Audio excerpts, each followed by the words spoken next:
Hey everyone, welcome back to my channel. So today, why, right? The question that seems to be the most important and significant question we're always asking about things and people have been asking for thousands of years is why.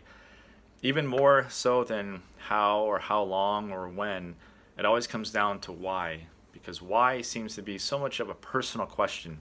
Why did this happen oftentimes to me? Or why did this happen to this loved one, this friend, this family member, whoever? Why? So why did I get cancer? Well, let me very quickly say, without beating around the bush, that I don't know why. So I'm sorry to disappoint you. If you were looking for the meaning of life right here in this video, I can't quite cover that here today, and I don't really have the answers for that. But I can share with you some of the speculations and thoughts I've been having about this subject. So let me just preface this video with a few things.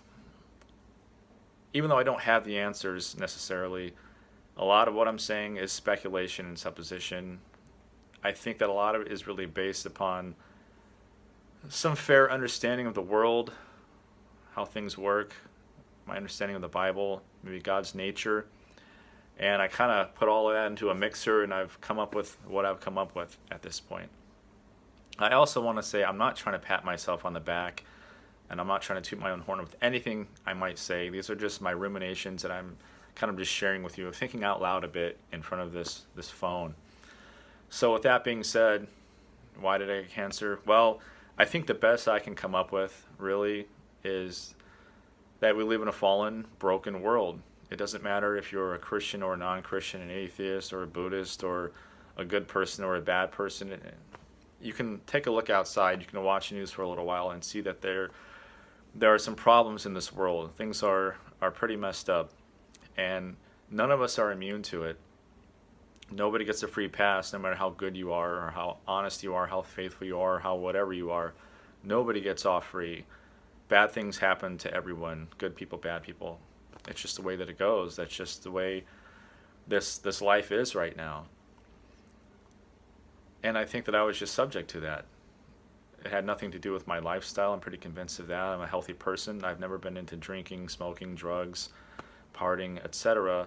So there really were no vices in my life that would lend themselves to this condition that I developed. So I think the more pertinent question becomes, why did God allow me to get cancer? I think that is really where the question lies.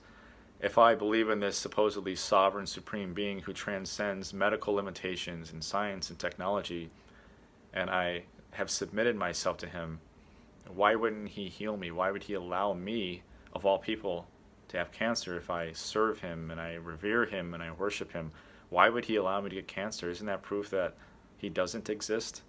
Well, I might contend that just the opposite, that it is a bit of a confirmation, possibly, that he exists, because it falls in line with what we know about him, with what he's revealed to us through nature and through his word. How does this work? Well, let me frame it this way. Let's say we have a king or a general or somebody of that type of status, and this king, general, whoever, they have a mission to accomplish. Okay? A very important mission. Now, the thing about God is oftentimes he's not simply working in our lives in any given circumstance. He's working in the lives of those around us. So we have to, through maturity, time, wisdom, experience, we have to learn to step outside of ourselves to see that a situation, it's not necessarily about us, but it's about our community, those around us, family, friends, even people watching whom we aren't even aware are watching our lives. So when God uses you, it's not just about doing the work in your life, it's about those around you. Wow, that's kind of crazy. I remember when I first kind of encountered that thought, I was stupefied that, oh my gosh, the situation I'm in, it's not just about me. It was crazy, but it changed my thinking so profoundly, and I'm so grateful for that moment. I still remember it so well, but I'm not going to share that right here, right now, because it's not really relevant. Maybe at a later date and time. But the situation you're going through, it's not necessarily just about you. You might not even be the star of that story. I mentioned experience and wisdom and maturity. if God wants to work in someone's life and they might not be at the place where they can handle the lesson, God might put that upon you to carry that, to teach that person. So in this situation, in my story here, I'm not naive enough to think that it was just about me, or even most importantly about me, but those around me, because I was made aware that there were so many people who were there for me, who were supporting me, who were praying for me. You know, it was just this big spider web of people who were involved in my situation. So whatever the mission was, you know, ultimately I don't specifically know what the mission was. God just wanted to do something, and he needed someone really to kind of carry this burden.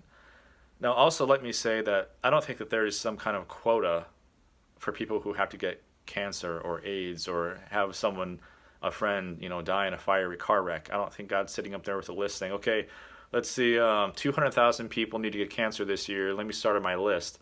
It doesn't work that way. I don't think God needs to do that. I mean, it sounds awful anyway, but I don't think God needs to do that. He's sovereign enough as to where he sees these things coming, and he can kind of, you know, play chess in a way where he's organizing the pieces and setting things in motion where he can use these things without having to cause them. So I don't think God causes these things. Again, I think, throwing back, I think a lot of these things are just circumstances of living in a fallen and broken world.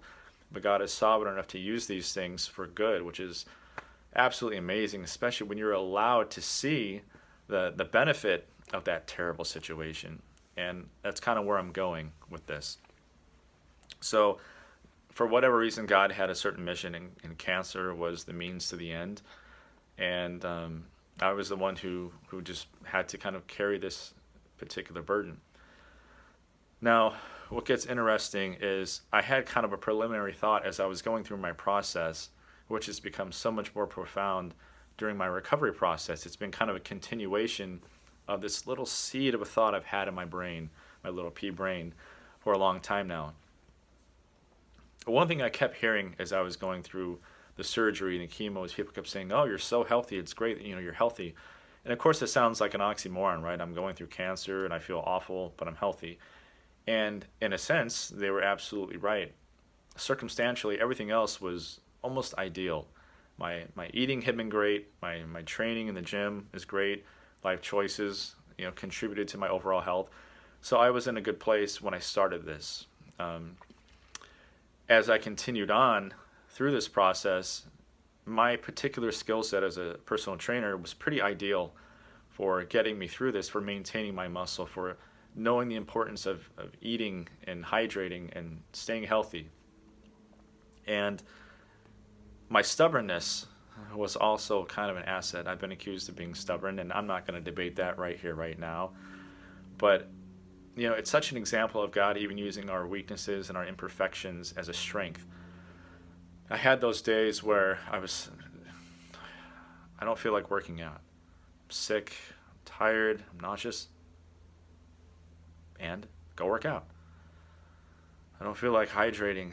I still want to drink. My throat hurts. I'm tired of drinking warm liquids because I can't drink cold liquids. And go drink. I don't feel like getting out of bed today. I'm tired. I'm sick. I don't feel good. There's nothing good for me today.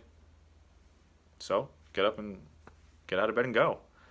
You know, so my habits and my stubbornness, they really work together to help me to maintain as well as possible throughout this process. So this is something that I had been grateful for as I was going through this journey.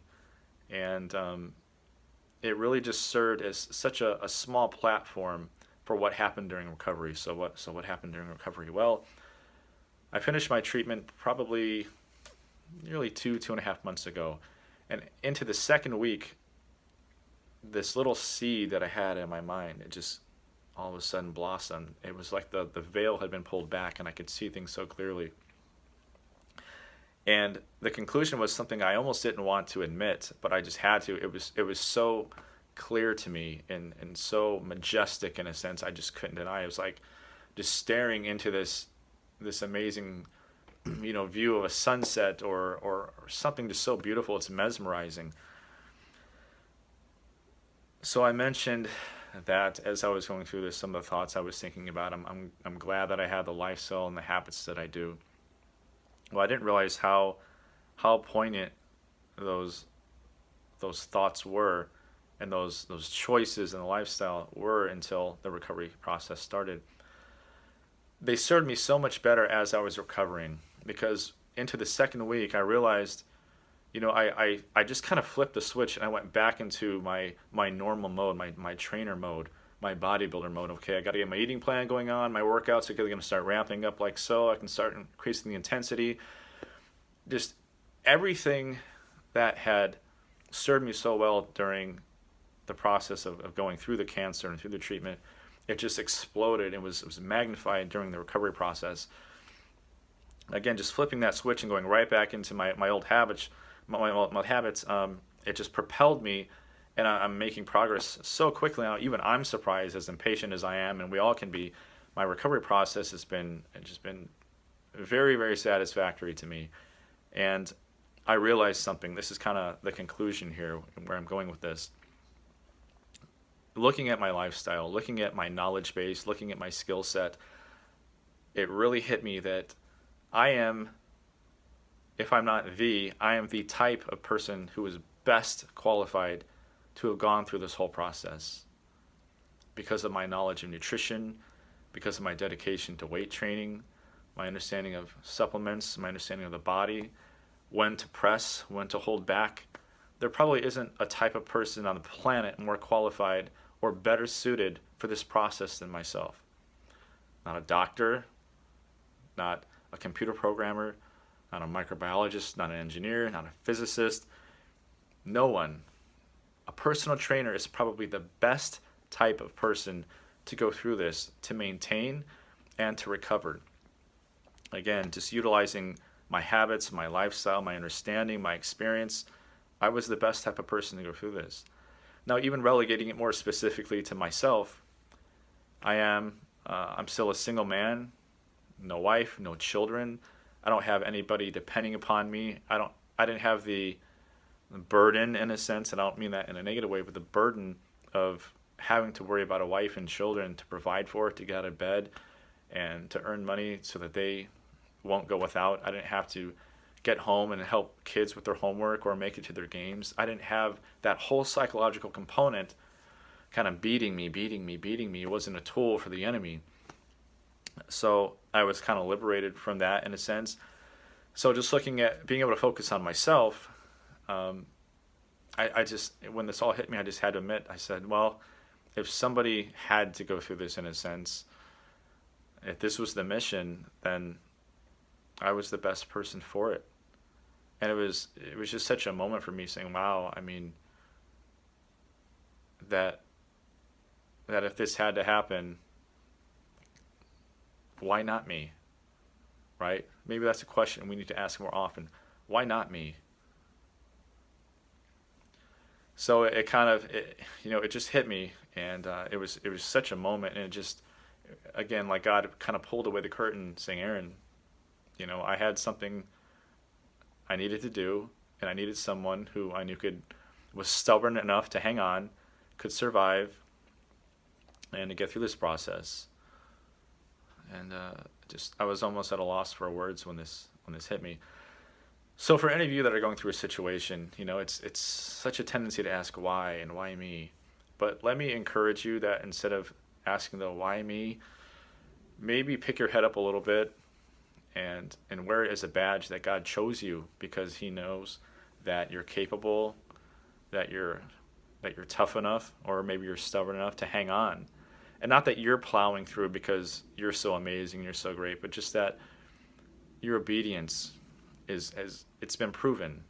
You've been faithful to God. And that's why God has entrusted you with this task. So I hope that lends a little clarity, a little encouragement to some people, does something for you, maybe, maybe not.